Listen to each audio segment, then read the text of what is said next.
अच्छा, जब भी आप बिहार का नाम सुनते हैं तो आपके दिमाग में क्या आता है? शायद कुछ बनी बनाई तस्वीरें, है ना? पर क्या हम सच में बिहार को जानते हैं?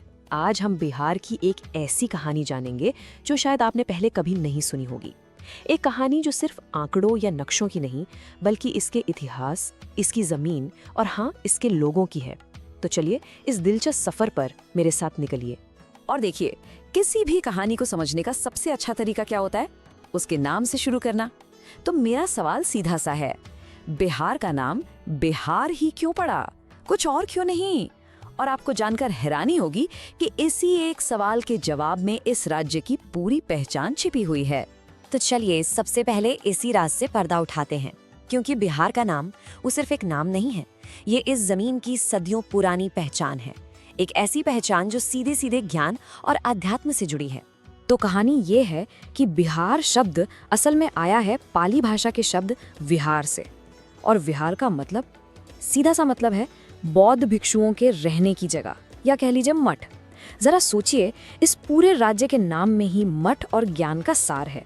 ये वही धरती है जहाँ कभी नालंदा जैसा दुनिया का सबसे बड़ा महाविहार था। चलिए, नाम की कहानी तो समझ आ गई, अब बात करते हैं इसकी जमीन की। ज्यादातर लोग क्या सोचते हैं बिहार के बारे में कि ये बस दूर दूर तक फैले हुए सपाट मैदान है, लेकिन क्या सच में ऐसा है? क्या बिहार की ज्योग्राफी बस इतनी ही है? आइए पता लगाते हैं। अब यहाँ एक बहुत ही दिलचस्प चीज देखने को मिलती है।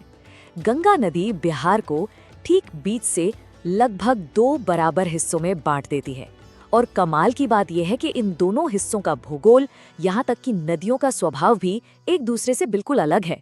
आप देखिए, उत्तर की नदियां हिमालय से आती हैं तो उनमें साल भर पानी रहता है और अक्सर बाढ़ ले आती हैं। वहीं दूसरी तरफ दक्षिण की नदियां पठारी हैं, मॉनसून पर निर्भर, और गर्मियों में बेचारी सूख जाती हैं। मतलब सोचिए, एक ही राज्य में एक तरफ बाढ़ का कहर और दूसरी तरफ सूखे की मार, कितना बड़ा विरोधाभास है। और अगर आपको अभी भी लगता है कि बिहार पूरी तरह से सपाट है, तो ये फैक्ट आपके होश उड़ा देगा। 880 मीटर्स, जी हाँ, ये ऊंचाई है पश्चिमी चंपारण में सोमेश्वर किले की, जो शिवालिक रेंज का हिस्सा है, और यही है बिहार का सबसे ऊंचा पॉइंट। तो अगली बार कोई कहे बिहार में पहाड़ नहीं, तो उन्हें ये जरूर बताइएगा। ठीक है, जमीन की बात हो गई। अब जरा टाइम मशीन में बैठते हैं और चलते हैं इतिहास में, क्योंकि बिहार का इतिहास सिर्फ बिहार का नहीं, ये पूरे भारत का गौरव है। ये कोई मामूली जगह नहीं, ये महान साम्राज्यों और क्रांतिकारी विचारों की जन्मभूमि रही है। जरा इस टाइमलाइन पर नजर दौड़ाइए। ये अपने आप में एक पूरी कहानी है। भारत का पहला महान साम्राज्य मगध यहीं से शुरू हुआ। दुनिया का पहला गणतंत्र वैशाली इसी मिट्टी की देन है। और ज्ञान का वो सूरज नालंदा महाविहार भी तो यहीं था, जिसे हाल ही में 2016 में यूनेस्को ने वर्ल्ड हेरिटेज साइट का दर्जा दिया है। सच कहूँ तो बिहार को निकाल दें तो भारत का इतिहास ही अधूरा रह जाएगा। चलिए, इतिहास से वापस आज में लौटते हैं। और आज का बिहार ना, वरदान और चुनौतियों का एक गजब का संगम है। एक तरफ यहाँ की जमीन है जो सचमुच सोना उगलती है, लेकिन दूसरी तरफ उसी जमीन पर आबादी का दबाव भी जबरदस्त है। पहले बात करते हैं वरदान की। स्क्रीन पर जो आप देख रहे हैं, ये बिहार के वो खास प्रोडक्ट्स हैं जिन्हें मिला है जीआई टैग। अब ये जीआई टैग क्या है? ये एक तरह की गारंटी है कि ये चीज़ दुनिया में और कहीं ऐसी नहीं मिल सकती, चाहे वो मुजफ्फरपुर की शाही लीची हो, मिथिला का मखाना हो, या फिर मगही पान। ये लिस्ट खुद बताती है कि बिहार की मिट्टी में कितना दम है। और अब सिक्के का दूसरा पहलू, चुनौती।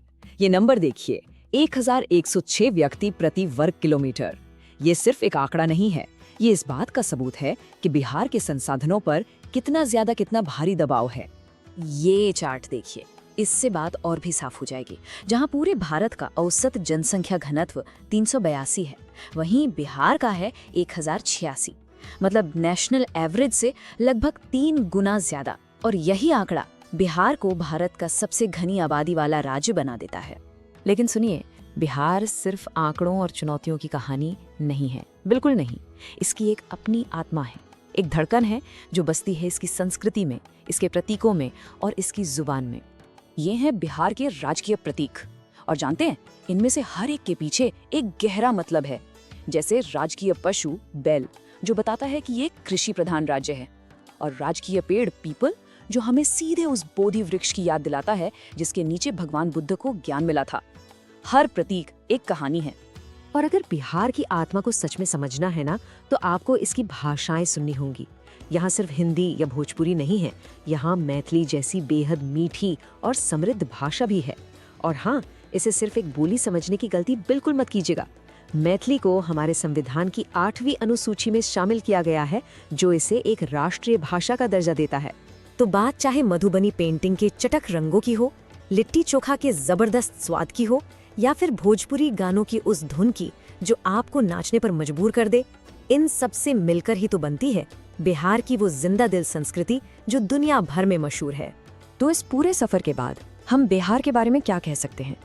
एक शब्द में कहूँ तो वो है विपरीतता। ये सचमुच एक लैंड ऑफ कॉन्ट्रास्ट्स है, जहाँ आपको हर सिक्के के दोनों पहलू दिखेंगे।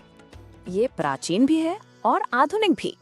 यहाँ की जमीन उपजाऊ भी है और चुनौतियों से भरी भी। ये आध्यात्मिक भी है और पूरी तरह से डायनामिक भी।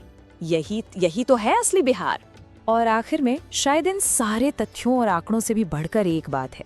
जैसा किसी ने क्या खूब कहा है कि बिहार सिर्फ एक जगह नहीं, एक एहसास है, एक फीलिंग है। और इस एहसास को समझने के लिए आपको बनी बनाई धारणाओं से बाहर निकलकर इसे करीब से देखना होगा।